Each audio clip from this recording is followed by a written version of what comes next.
Shalom Bapak Ibu Saudara-saudaraku yang dikasihi Yesus Kristus. Selamat bertemu kembali di dalam sapaan firman Tuhan buat kita untuk hari ini.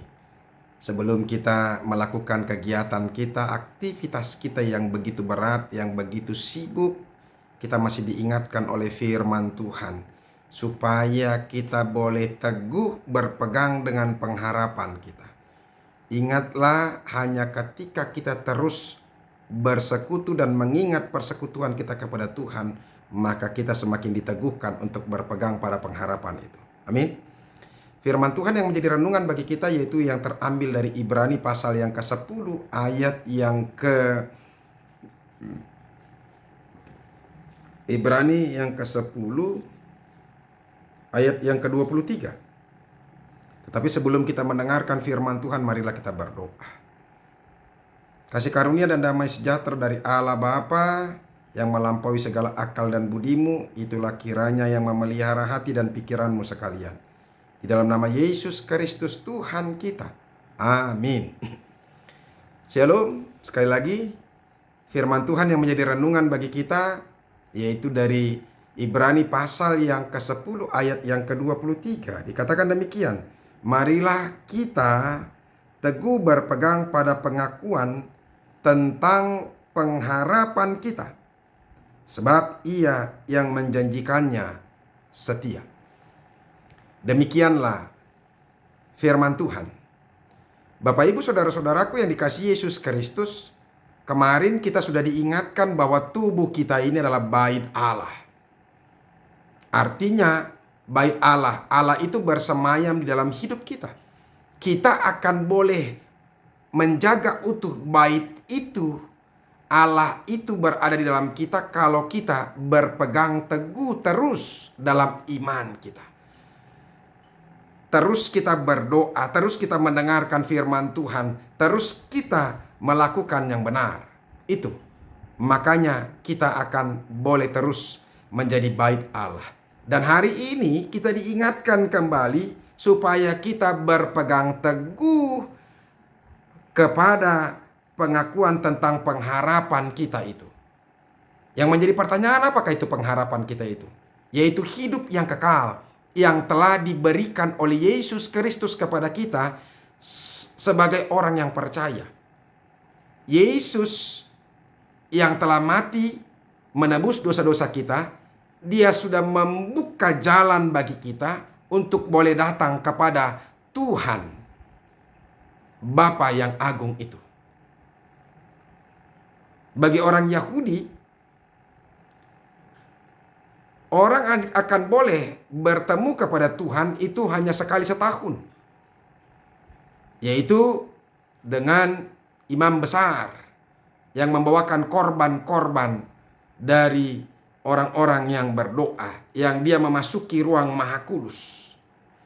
Tetapi ketika Yesus sudah mati dan Dia mengalahkan dosa-dosa kita, Dia memakukan semua dosa-dosa kita, dan Dia membersihkan kita sehingga kita diperdamaikan dengan Allah, sehingga kita berani untuk datang kepada Tuhan. Makanya dia katakan di ayat 19 tadi, jadi saudara-saudara, oleh darah Yesus kita sekarang penuh keberanian dapat masuk ke dalam tempat kudus. Karena Ia telah membuka jalan yang baru dan yang hidup bagi kita melalui tabir, yaitu dirinya sendiri. Tabir itu sudah disingkapkan oleh darah Yesus Kristus yang sudah tercurah, sehingga kita tidak terhalang lagi untuk datang menghadap Tuhan. Nah, yang menjadi persoalan, bagaimanakah kita menghadap Tuhan? Apakah kita boleh sembarangan? Tidak.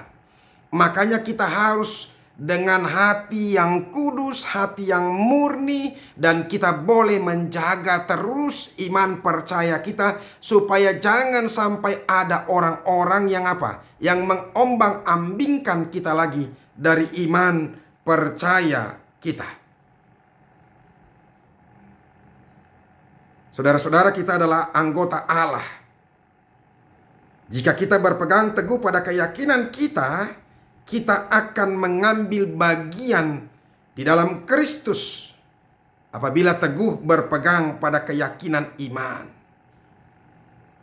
Jadi makanya kita harus berpegang terus, teguh terus dalam iman kita kepada penebusan Kristus, kepada keselamatan itu. Keselamatan kita hanya ada karena Yesus Kristus. Oleh karena itu jangan mau lagi diombang-ambingkan oleh apapun. Karena memang dunia ini selalu saja berupaya untuk menghancurkan pengharapan kita. Saudara-saudara, pengharapan akan Kristus itu, dan apabila kita berpegang teguh dengan keyakinan kita, maka itu adalah sawi yang kuat dan aman bagi kita. Artinya janganlah kita sampai melepaskan diri dari apa yang kita imani. Jadi jangan sampai ada orang yang melepaskan iman percayanya dari Yesus Kristus.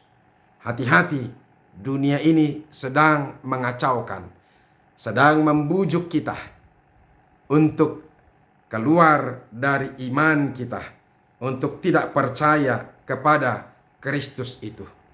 Ingat juga suara-suara sinis, suara-suara orang yang tidak suka, bahkan orang-orang yang membenci kita, bahkan orang-orang yang menganiaya kita dan membunuh kita. Beberapa hari yang lampau terjadi lagi pemenggalan di Poso. Ya. Dari orang-orang yang munafik, orang-orang yang membenci iman kekristenan kita. Orang-orang yang membenci Injil disampaikan.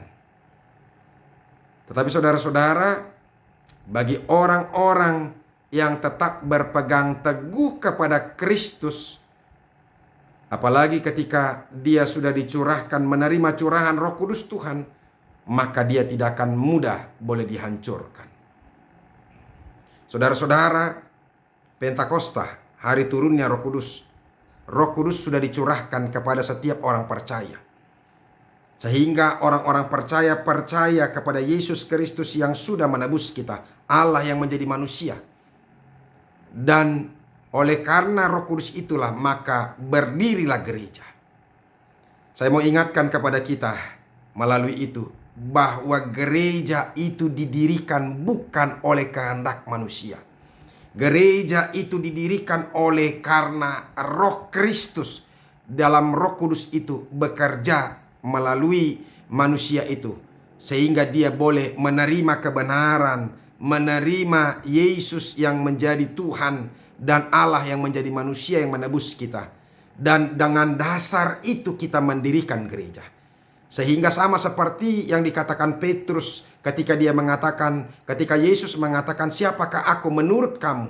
Baru Petrus mengatakan, "Engkau adalah Mesias, Anak Allah yang kudus." Maka Yesus berkata, ya, bahwa di atas batu karang itulah. Artinya di atas pengenalan akan Yesus Kristus, domba Allah atau Tuhan itu yang telah menebus dosa-dosa kita. Itulah yang dibangun iman kita, dibangun gereja.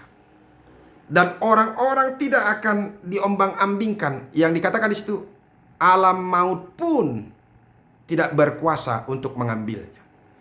Jadi saudara-saudara, kematian pun seharusnya tidak akan memporak-porandakan iman percaya orang Kristen. Kesulitan apapun. Karena apa? Karena Roh Kudus yang memberikan iman percaya itu kepada kita. Saudara-saudara, ketika firman Tuhan ini diberitakan, ada begitu banyak orang-orang percaya yang mengalami pergumulan, penderitaan. Sehingga banyak orang yang sudah meninggalkan persekutuannya. Itu yang dikatakan di ayat 25. Janganlah kita menjauhkan diri dari pertemuan-pertemuan ibadah kita seperti dibiasakan oleh beberapa orang. Jadi ada orang-orang yang sudah meninggalkan persekutuan, meninggalkan gereja, meninggalkan ibadah. Mungkin karena apa? Karena bisikan-bisikan sinis, atau karena tuduhan-tuduhan, atau karena penganiayaan, dan begitu banyak lagi kesulitan-kesulitan yang dialami olehnya. Ya, tetapi makanya kita diingatkan, tetapi marilah kita saling menasihati dan semakin giat melakukan menjelang hari Tuhan yang mendekat. Jadi artinya supaya kita satu dengan yang lain, saling mengingatkan, saling meneguhkan, saling menguatkan di dalam iman dan pengharapan kita itu. Supaya orang-orang yang percaya jangan lagi mau diombang-ambingkan oleh apapun. Oleh jabatan, oleh harta, oleh keindahan dunia ini, oleh apapun, tidak boleh.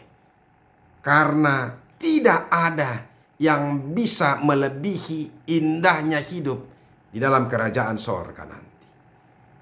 Diingatkan juga kepada kita sebab ini hati-hati. Jika kita sengaja berbuat dosa sesudah memperoleh pengetahuan tentang kebenaran, maka tidak ada lagi korban untuk menghapuskan dosa itu. Sebab jika kita sengaja berbuat dosa sesudah memperoleh pengetahuan tentang kebenaran. Saudara-saudara, pengetahuan tentang kebenaran itu yaitu Yesus yang mati, yang Yesus yang datang ke dunia ini, Allah yang menjadi manusia dan mati menebus dosa kita, itu diberikan, diterangkan oleh Roh Kudus Tuhan. Sehingga kita boleh menerimanya dan teguh di dalamnya. Sehingga kita tidak akan bisa diombang-ambingkan. Makanya firman Tuhan ini mengingatkan hari ini, marilah kita teguh berpegang pada pengakuan tentang pengharapan kita. Sebab Ia yang menjanjikannya setia. Saudara-saudara, Yesus yang menjanjikan kepada kita hidup berkemenangan, hidup surga itu sendiri adalah Allah yang setia. Kalau kita berjanji kepada anak kita, kita masih bisa mengingkari janji kita. Anak muda yang berjanji kepada pacarnya, dia masih bisa mengingkari. Dan banyak orang yang mengingkari janjinya kepada orang lain. Tetapi Tuhan Yesus Kristus itu setia. Dia tidak akan pernah berbohong. Oleh karena itu saudara-saudara, maka taruhlah pengharapanmu. Berpegang teguhlah terus dengan pengharapan yang sudah diberikan oleh Yesus Kristus. Bahwa engkau sudah menerima sorga itu. Sekalipun engkau berada di dunia ini, ketika engkau menerima penghapusan dosa, menerima Yesus yang mati di kayu salib itu, dan menjadikan dia menjadi Tuhan. Semoga kita semakin teguh. Dan jangan diombang-ambingkan oleh apapun.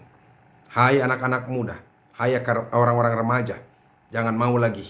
Kalau kita boleh melihat teman-teman kita yang lain, yang kita mau melihat karena kegantengan, ingat, kegantengan itu bisa hilang. Kekayaan juga bisa hilang. Tapi ingat, iman percaya kita, pengharapan kita akan membentuk hal yang luar biasa. Baik itu dengan hidup di dunia ini maupun hidup yang kekal. Kita akan boleh menerima banyak hal ketika kita boleh percayakan hidup kita kepada Tuhan. Semoga firman Tuhan ini semakin meneguhkan kita lagi. Supaya jangan sampai ada orang yang yang meninggalkan iman percayanya. Hanya orang-orang yang setia yang Tuhan kenan dan yang Tuhan terima di sorganya nanti. Semoga firman Tuhan ini memberkati kita. Tuhan Yesus memberkati. Mari kita berdoa. Terima kasih Tuhan untuk firman-Mu yang boleh kami dengarkan. Berkatilah itu. Jadikan kami tetap teguh dengan Roh Kudus yang sudah menerangkan kami akan kebenaran, akan pengharapan kami itu. Kami tidak akan bisa menerima kebenaran akan Kristus, kebenaran yang hakiki itu kalau tidak karena Roh Kudus Tuhan yang menerangkan itu. Oleh karena itu ketika kami setelah menerima kebenaran itu masih tetap juga ragu dan meninggalkan Engkau, maka tidak akan ada lagi penghapusan dosa. Ya Tuhan, biarlah kami boleh berpegang teguh kepada iman kami supaya kami sungguh-sungguh menerima sorga di kemudian hari. Terima kasih Yesus, dalam nama-Mu kami berdoa dan mengucap syukur. Amin. Bapak Ibu saudara-saudara, kita sudah dengarkan firman Tuhan. Tetaplah teguh. Jangan mau diombang-ambingkan oleh apapun. Jangan pernah ragu-ragu. Orang yang setia dan orang yang tidak malu menyaksikan aku, maka aku juga akan menyaksikan dia di depan Bapakku. Semoga firman Tuhan ini memberkati kita. Tuhan Yesus memberkati. Sampai ketemu hari Senin yang akan datang. Besok kita bergereja, hari Minggu. Teruslah mendengarkan firman Tuhan. Mari kita bersekutu terus supaya kita terus akan dikuatkan, semakin dihibur oleh Tuhan. Sampai ketemu. Tuhan Yesus memberkati. Salam.